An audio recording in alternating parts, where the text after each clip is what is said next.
Good day, beautiful people, and welcome back to Life Treasures and Golden Moments. This is Natalie Silva. I hope everyone's doing well out there today. And hey, listen, I just got back into the studio, and I've been gone for about 3 weeks, and I noticed today is Friday, September the 20th. So I'm going to make up for the time I was gone and share 3 stories with you today. The first story I want to share with you today is called In the Zone, authored by Zach Default. A story about a grandfather who gives his grandchild a bit of advice on how to live life's journey.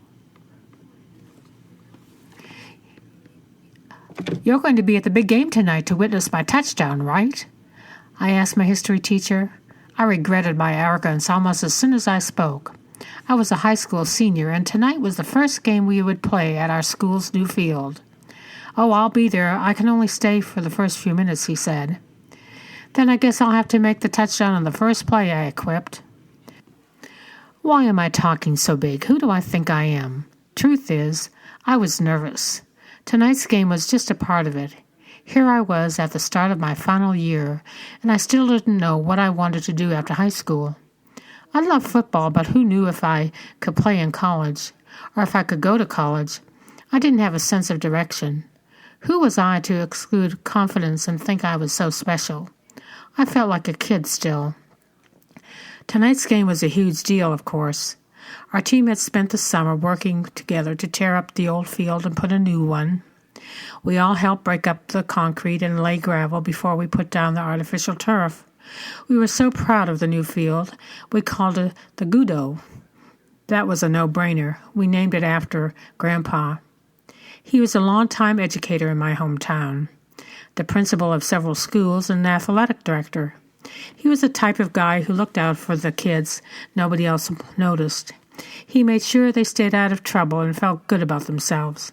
He was my rock. Actually, I called him my Yoda, because we watched so many silent fiction movies together, and he gave me so much wise advice. I remember all those afternoons leaning on his shoulder, the feel of his cashmere sweater on my cheek. I felt safe by his side, strong. I was rambunctious. I was a kid who had a hard time fitting in. Not with Grandpa, though. You're so special, he would tell me with a smile. You're going to do something great with your life, or with my journey, as he would call it. One summer, we built a stone pathway together at his beach house. Actually, he got me set up, and then I built it. Stone by stone, step by step, Grandpa worked at the other side of the yard, and every once in a while he would come and check on my work. The rocks were heavy, and I didn't think I could lift them on my own. You can do it, Zach, said Grandpa. Keep going. He would give me advice as I pushed each stone into place, as I dug in the dirt around it and got it secure. The project took forever. Pressure makes diamonds, Grandpa told me. He was the one who taught me how to work hard, how to persevere. He would know. He was born to an Italian immigrants and worked hard his whole life. When he was told he was too small to play football, well, he went out for it anyway, and he ended up an All-American in college. He was tough, but more than that, he was kind. Grandpa would notice when I was sitting off by myself, and he would pull me over to his side. Come sit by me. Just watch and observe. Zach, pay attention. That would be keep you out of trouble. I felt lost without him. Grandpa had died unexpectedly 8 months earlier. We were at the beach house, and I'd gone out to lunch with Grandma. Grandpa stayed back to do yard work. Then he had a heart attack. No warning. I was devastated. Everyone was. The new field was a way to commemorate Grandpa. Not just for me, but for the whole community. Mine is a football family. Dad was the coach, my younger brother Jake was a ball boy, and Mom organized everything. And all of my grandparents kept stats and offered support. Grandpa never missed a game.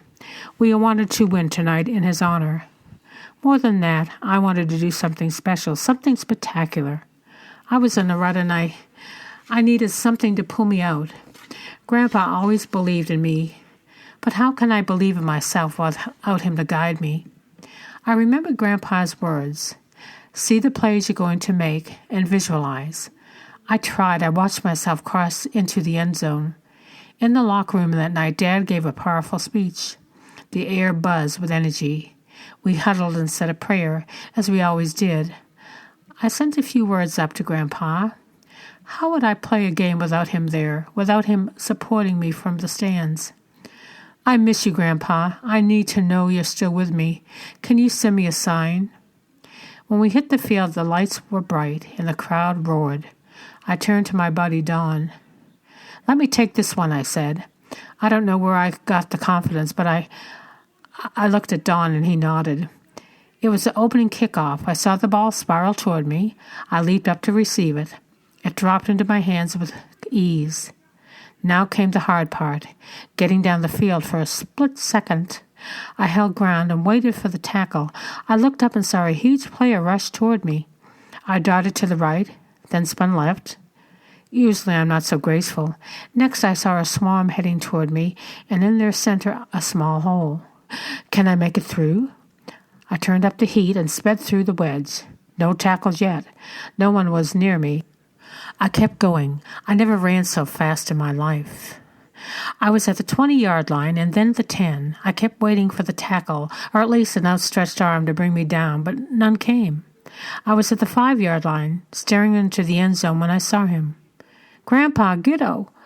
He stood just beyond the goal line, looking right into my eyes. He was wearing the usual, his cashmere sweater and jeans. He looked exactly as he always had, real. Then Grandpa smiled. My heart burst as I collapsed into the end zone. Tears streamed down my face, but I didn't care. I looked to my left, and there was my dad. He was crying too. I watched him turn to Isaac, our offensive coordinator. My dad's a big guy, but Isaac picked him up into a bear hug. I glanced to the stands, and everyone was on their feet, and I saw that I wasn't the only one crying. I looked back to the end zone. Tears blurred my vision. I couldn't make out Grandpa, but I knew he was still with me. I could feel it. That was for Giddo, I heard Dad shout from the sidelines. And in the next moment, I felt my teammates surround me. I took one knee and said a prayer. Suddenly, stress lifted. Grandpa was okay. He was with me. My journey didn't get easier after that. I still had all the stress and worry of what to do after high school, but the grief in my heart lessened. While Grandpa never appeared to me again, as he had that day on the field, his voice echoed in my mind. Don't turn back. You're special, Zach. Keep going. That wonderful story was written by a wonderful young man in high school. He got advice from his grandfather and words that helped him have strength and find and visualize positive things in his life that he could take with him on his life journey. Thank you, Zach, for a beautiful story. This next story that I want to share with you is called Every Day a Friday, and it was authored by Elaine L. Bridge. This was said by an author that's unknown. It says, Monday is a lame way to spend 1/7 of your life. I love Fridays. I'm not alone. Most people associate the last day of the work week with feelings of relief, relaxation, and anticipation of good times to come in the weekend ahead. You know, there has to be something special about a day when the feeling of celebration that accompanies its arrival is even commemorated in the name of a restaurant chain. And so I too celebrate Fridays. After dropping my son off at school, I head to Starbucks, pick up a coffee treat of one type or another. Then, instead of driving straight home, I generally take a long route through the most scenic roads I can find, which usually includes my favorite corner of the local state park. On and on throughout the day, I find myself smiling and happy for no other reason than that the day's name starts with an F, rather than an M, T, or a W.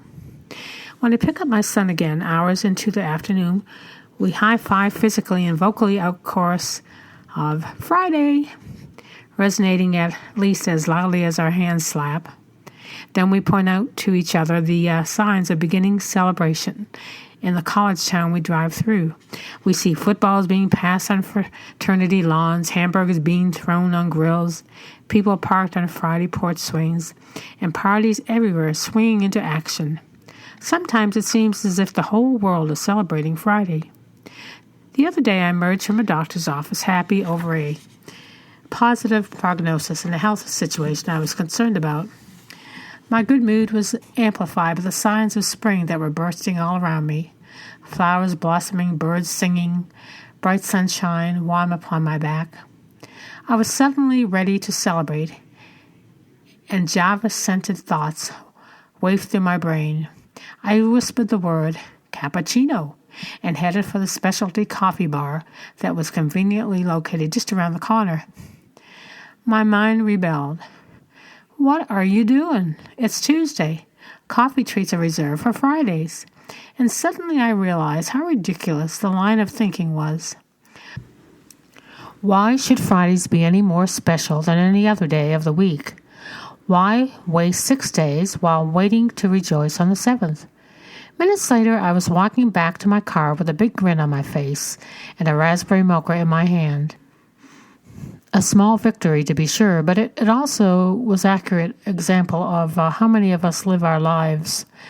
We were waiting for conditions to be right before we allow ourselves to enjoy our time here on earth.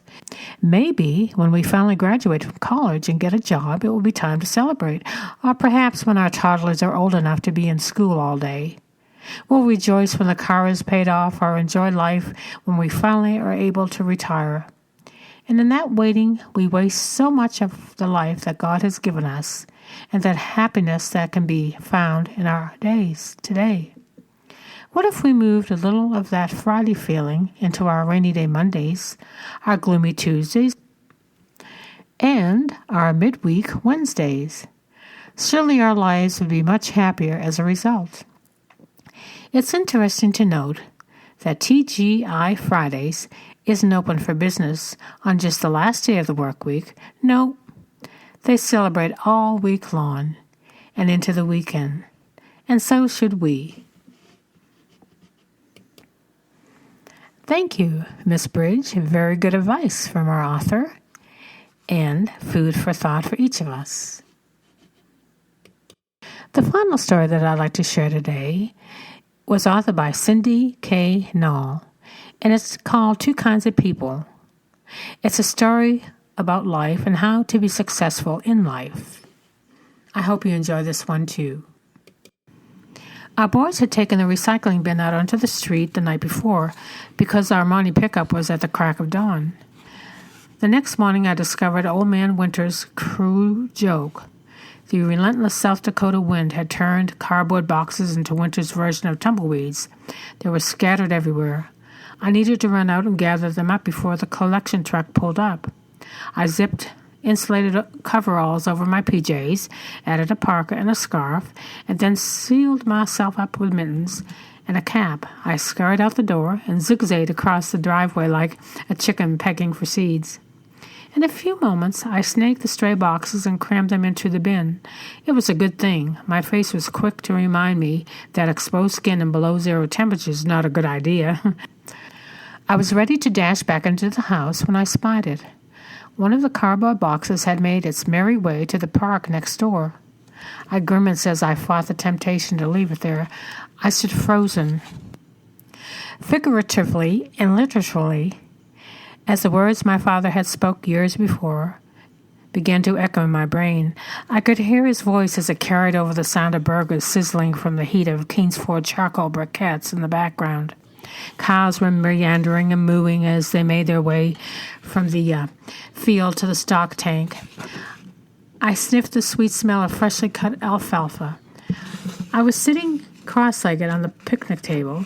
As we made small talk, I asked him how his day at work had been. He indicated it was fairly typical. Conference calls, meetings, and paperwork. And then he caught himself and said that one interesting thing had happened. Someone in the hallway had walked past a piece of paper of garbage. He had my attention. What was so important about a piece of garbage, I thought? He went on to describe the scenario. His place of business had rather long hallways. He said he noticed a wrapper at the end of the hall. He kept himself back and observed the number of people who walked past it. He could tell that some of the folks had seen it, but chose not to stop. Eventually, someone picked up the wrapper and plopped it in the mouth of the waiting garbage can. And then my dad said something that has stuck with me ever since. I learned today there are two kinds of people in the world. The kind who, when they see garbage, will stop and pick it up, and the kind who won't. He continued, it made me realize that we all get to decide what kind of person we're going to be. A person who leaves the world better than how they found it, or a person who doesn't. Then he looked at me with a smile, his penetrating eyes, his blue eyes. I knew that he was asking me, without saying it out loud, what kind of person will you be? It's been 40 years since that conversation. I've lost track of how many times his unspoken advice has affected the choices I've made. Some of those decisions were of major consequence. My career, my marriage, my callings, all of them were influenced by those words. And yet, the truth is, those big decisions were shaped by hundreds of little choices that youth gave me the opportunity to make first. Classmate being bullied, stand up for him. Money to spend, save it up. Litter in the street, pick it up. Want to give up? Pull yourself up. Each time I had a decision to make, and the backdrop for them all. There are just two kinds of people in the world. Today, my father's advice is finding its way into my kids' lives.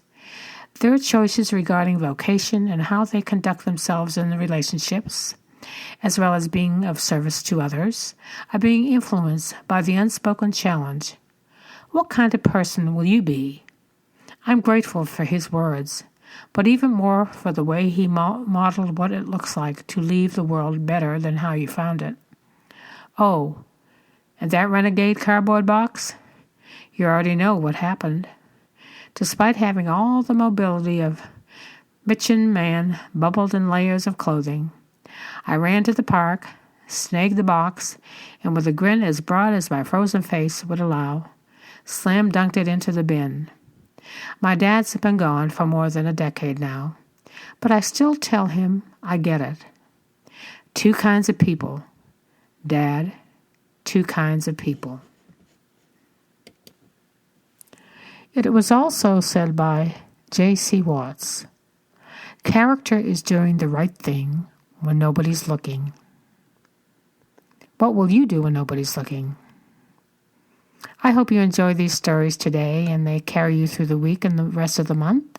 And I will be back in October to share some more stories with you. I hope that you have a beautiful week, a beautiful rest of the month, and life is good to you. And until then, take care and may God bless. This is Natalie Silva with Life Treasures and Golden Moments.